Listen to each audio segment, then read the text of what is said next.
rather than eating pure substances, it's fat-filled, or if it eats on its own, and the majority of what it eats, if it's impure, it would then become jalal, unlawful for you to consume. Now, as I said to you previously, in the videos that you see, you'll see it yourself on YouTube, documentaries on TV, it shows how animals, especially the PETA, they actually show quite a few in relation to this. The animals are herded into small lots. They basically have any room to move around, and they begin to defecate, and the food is dumped enough with defecation. And the animal eats everything, even its own defecation. If it lives on that for a period of time, the majority of what it eats, then it becomes the defecation, the filth, the impurities. In that case, it will become unlawful for you to consume. And if you know the mad cow disease, well, looking into that, with the outbreak that took place in the UK, what they were doing, they were processing, I guess it was pork, into cubes, along with other types of nutrients and whatever else, in cube-shaped, you can say, feeding pills and whatever else. And they were feeding this to the cows. And the cows, after a short time, they had that disease, the mad cow disease. So even at this point, in reports, it says that Britain imported hundreds of thousands of tons of ground up animal parts for use as fertilizer, for the manufacture of animal feed. So imagine if these animals are fed on this, only on this, it becomes haram for you to consume. You cannot eat that animal.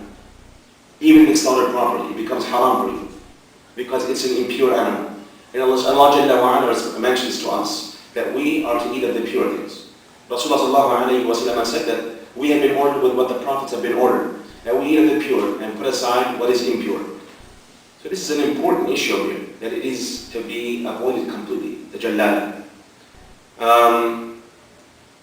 The Prophet ﷺ said, do not harm yourself or others. That's one rule that we have. So if something like this is harmful to your body, it should be put aside. But he also said, indeed the halal is clear and the haram is clear, and between the two are doubtful issues, and many do not know the ruling in them. Whoever stays away from those doubtful issues will indeed have safeguarded his faith and his honor. Whoever comes near to the doubtful issues will definitely go to the haram, that's unlawful. He is similar to one grazing his animals near a sanctuary. The animals will soon graze from it. So it's best that one avoid these doubtful things. We have a rule over here as well that all the scholars agreed upon. It's based on many ahadith, that means prophetic narrations, as well as the Quranic ayah passages.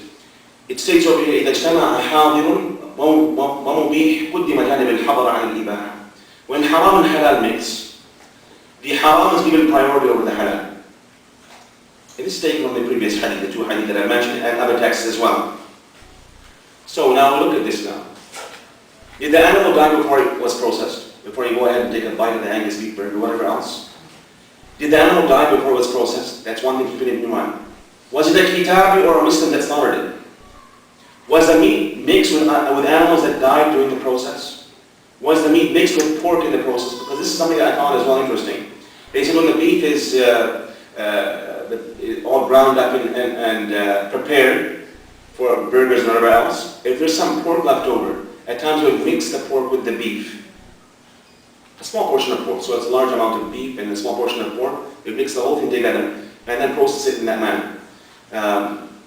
Although I don't know this, I've never eaten pork in my life. Alhamdulillah, I'm sure the majority here, not eaten either. But it has a sweet taste, so to say, along with that, compared to beef and lamb and chicken.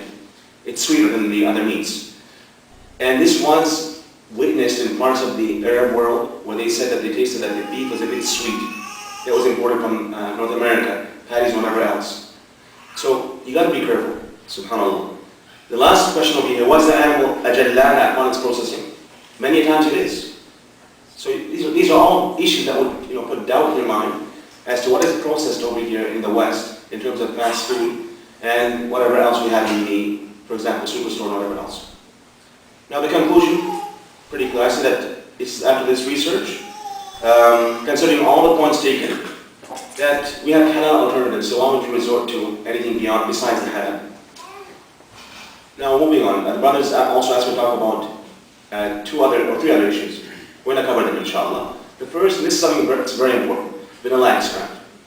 Vanilla extract, there's nothing wrong with the vanilla itself. The problem is with how it's extracted from the beans. It's put in a mixture of liquor, rum, extracted. And many, or you can say the majority of these sweets that are out there in the marketplace, they use pure vanilla extract, which is basically a raw form of khamar, or liquor, in the food itself. Looking at the bottom over here, it says pure vanilla extract is made in an alcoholic solution. And the FDA requires that the solution contain a minimum of 35% alcohol. If you look at any bottle of pure vanilla extract in the marketplace, you turn it around, it says 35%, 13.35 ounces of alcohol. I had a friend actually, subhanAllah, mentioned it to me that they call it the poor man's liquor. The person has no money, you know what they do? They like the homeless, whatever else, sometimes they go inside the superstore and steal a whole bunch of bottles of the vanilla extract and drink it just to get that buzz, to get high. Although it sounds disgusting, they do that also with, actually my brother mentioned this to me, with mouthwash, the same thing. The guy you see him chugging down mouthwash, they get drunk to get that buzz. Now stuff, anyways, long time. We have the other form of vanilla, artificial vanilla. It's just like, it's a byproduct of the wood industry, made from petrochemicals. So this is not haram, but at times it's mixed also with the liquor or khamar to give it that taste. Both this artificial, if it is mixed with or if it has the alcohol, and the pure which has alcohol, it's haram because Rasulullah sallallahu alayhi wa sallam said, "Ma askara kathiruhu faqaliluhu haram." Whatever its great amount intoxicates, its small amount likewise is haram for you to consume.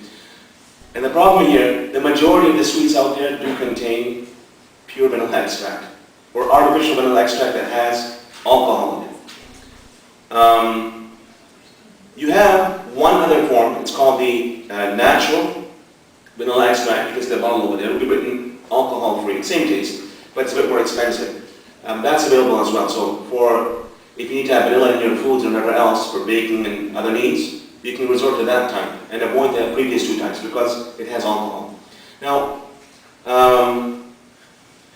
if you're wondering why are we so concerned with alcohol in the food, a brother came up to me and said, well, you know what, even if there's alcohol in the food, you won't get drunk if you eat that food, which is true, you're not going to get drunk, but it's still there.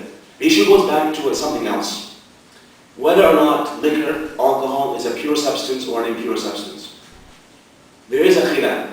But the stronger of the two opinions, and let me give you an insight as to this khilaf because it's very important, is that khamar, alcohol, is impure, filthy, najis. We have it in the verse of the Quran where Allah Jalla wa Ala describes it. Innahu rijs, it's filth. That's one. Second of all, first of all, Allah Jalla wa Ala describes it as being a filthy substance. Second of all, the Prophet ﷺ ordered that these be dumped out, that the alcohol be dumped out and not be kept whatsoever. The other opinion, it states that it's pure. Why? Is it because when Rasulullah ordered that the liquor be dumped out in the streets of Al-Madinah, the hadith states the streets were flowing with alcohol. Now of course in Arabic language you do exaggerate at times, especially when describing something. So flowing in the streets, that's kind of a bit of an exaggeration, but it's just to show that how much they dumped in accordance with the command of Rasulullah sallallahu alayhi wa sallam.